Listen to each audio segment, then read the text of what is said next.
I will find you any means, by any means necessary, by hook or crook, to create wealth for you on this land, to create millionaires within Africa, and make sure that we strengthen our own economy and stop waiting for people to give us aid. But the things that I'm saying, you can see that people are starting to embark on it. People are even trying to claim it. Some people think that, yes, now industrialization, yes, now I'll create jobs. What happened 40 years ago if you couldn't create jobs? I think it's a new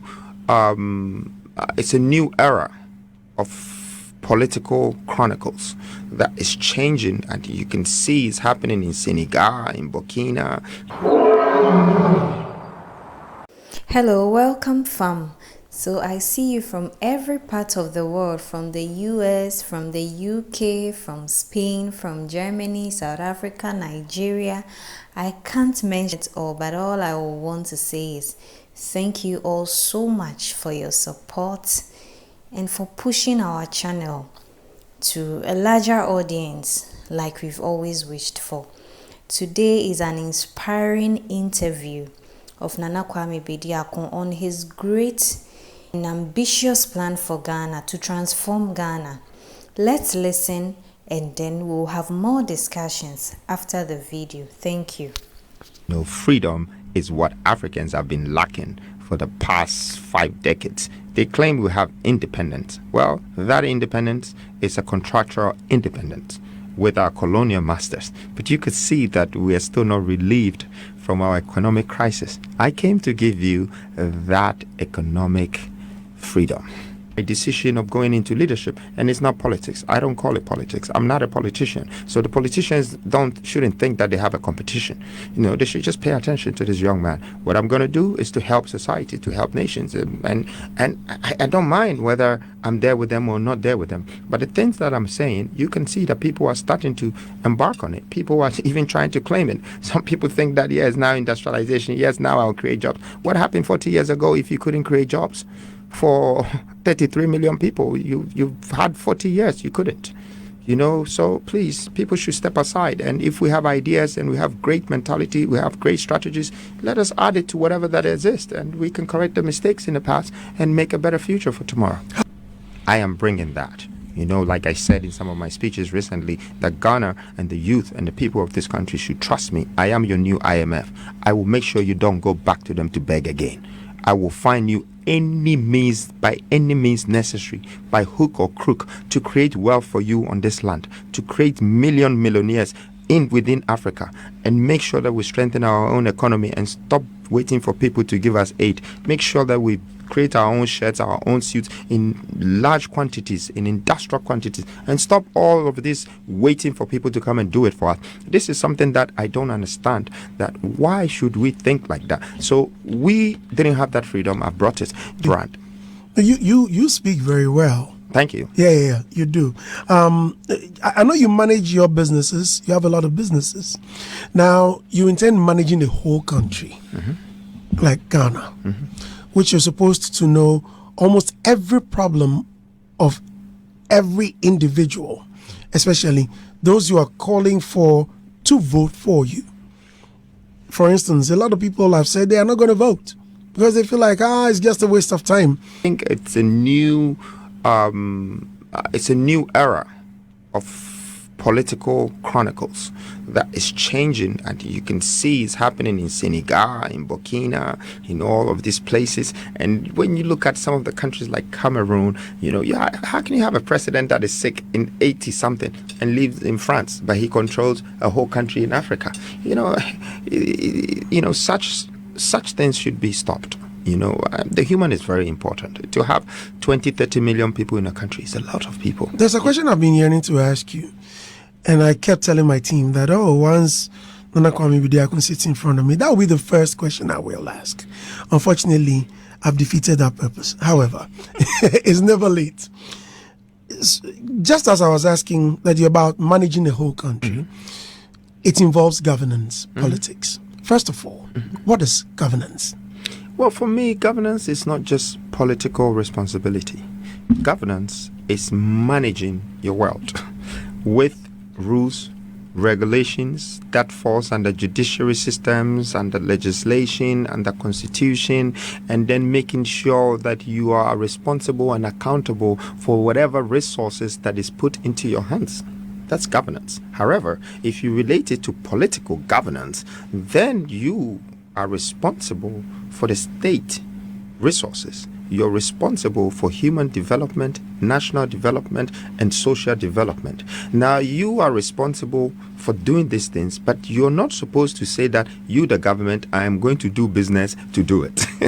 You are supposed to use the resources and the mindset with the team, the cabinet, the ministerial cabinets, the parliaments, all the laws around you. You're supposed to be able to use these things to drive what you have as a state resources to make it a basic beneficial factor for the average living person. You are supposed to make sure that there is fairness of equity. You have to make sure that there is fairness of equality. You have to make sure there is fairness of empowerment.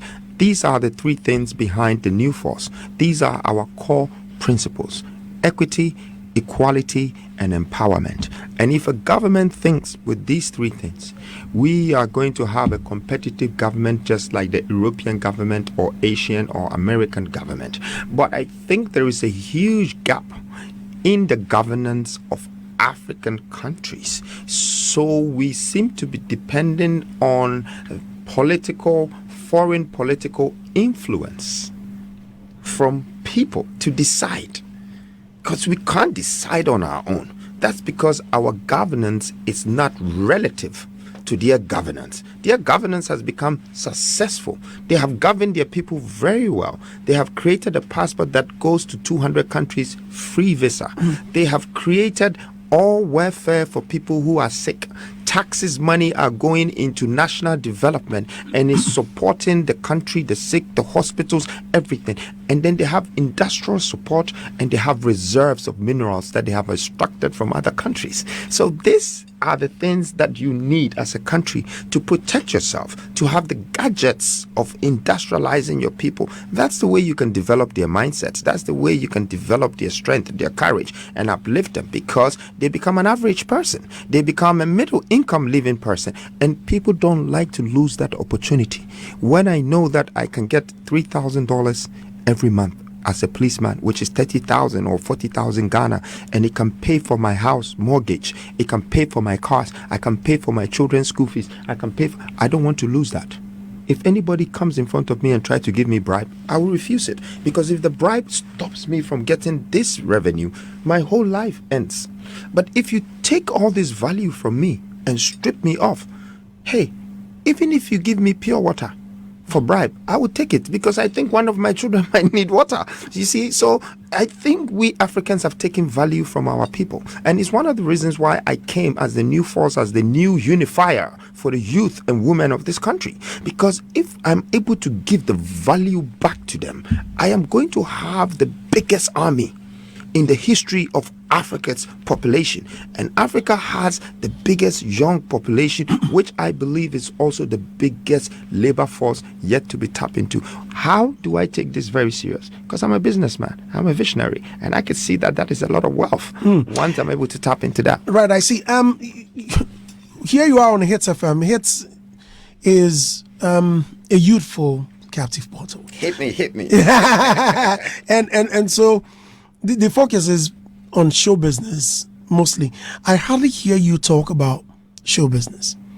I think the last time you got into our space was the mention of purchasing a football club. Yeah. Right? How well do you know our industry? I know, okay, for a fact that some time ago you were involved. I think you were supporting some acts, some musicians. I've always been involved. I like show business. I'm with you, and you can see that most of my friends are from here. I have friends who are footballers. I have friends who are musicians, from Davido to Wizkid to Stonebwoy to Shatta. Everybody is my friend. Shatta Wale, everybody. I don't discriminate. When you go to the boxing sector, I have Azuma Nelson, I have Floyd Mayweather. You go to the model world, I have Naomi Campbell, I have Kate Moss. All the top people in the fashion industry, music industry, football industry, and I build studios to help the kids to come up. How do you establish relationships with all of these giants? I would answer you that in a minute, but I just wanted to finish on your question. Right. That my investment in the entertainment sector, in the fashion sector, has been big. I've been supporting people from Mauli Okujato to Kofi Ansame, and may he rest in peace. I've helped all of these people. When we had the studios, Wonderworld Studios, back in 2004, we were preparing people like Payday and all of this. They were my friends before they came out. Wizkid was my friend then. He was building up. He was just a studio boy. So these guys have massive respect for me, that how can I be doing business and still have time for their world and be able to sit down and talk with them and everything. However, I am not interested in being in their industry because, yes, I like them. I will advise them. I will help them. But I think my purpose is bigger than that. My purpose is not just to be a footballer or to be a football agent. My purpose is not to be a musician, a rapper, or some music producer. My purpose, all due respect, enough respect to those people, that's what they do. But I feel like I have much more bigger purpose than that. I'm here as a humanitarian philanthropist, and I believe that the value that I can add to humanity is better for me than to extract from them, than to take $10 and take gate fees for them to come and stand there and watch me or watch football or whatever it is. I want to add value to society, and that's where I've been focused on. So even though I invested in those areas, when I realized that the numbers didn't relate to me that much, I kind of left it, but I still connect with them. I'm still with them. So it's not like I'm not thinking about them. I just think that when I get to the industrial sector, industrial power, I'll be able to advise our industries of entertainment, fashion, and football how to structure themselves. Put these machines, put these plants, and connect to these people so you can distribute the product, like iTunes, like Spotify. These are machines. These are robots. They're working, but we don't have it. We are not interested in also getting it. So some white man has bought them. Maybe the machines are in India. They have somebody working 24 hours, but they're taking money from everyone in this world. And that is the sort of mentality and knowledge that I want to bring into the industry. So it's not like I've forgotten about it. It's only little I can do now based on the power I have. I can build my own hotels. I can build my own museums and zoos, but I can't change the world. I need more. I need more power. I need more resources. I need more human. Thank you, fam, for sticking with us till now. And thank you for always tuning in. Thanks to our returning viewers and even our new subscribers. Welcome so much. Welcome warmly to this beautiful family. Here all is the good of Ghana and Africa as a whole. And listening from the interview, you can see the passion for transformation in how Nana Kwame Bediakon speaks. This is a man who has spotted a lot of challenges, and not just spotted the challenges, but has also found solutions from his experience in this world, and most especially as a businessman. As we can all see, President Trump of the US is doing so well for US, and one of his secrets is the fact that he is a businessman and he handles money, he handles people, he handles resources. And these are the exact things that you need to transform a society, to transform a world. Nana Kwame Bediakon has this expertise, and he's not a one-man person. He also has an economic analyst who is also very, very good, very, very knowledgeable in the field of finances and in handling resources.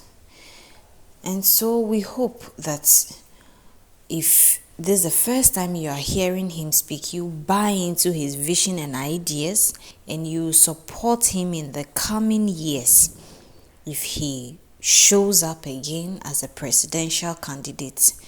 You will show your support and you will vote for him, because this is the solution that Ghanaian youth needs.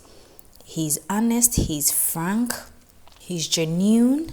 There is no pretense. He says it as it is, because he doesn't owe anybody anything. And so thank you all so much for sticking with us. We'll meet another time in another content. Until then, peace out. Resources to be able to effect this, to be able to make this work. Okay.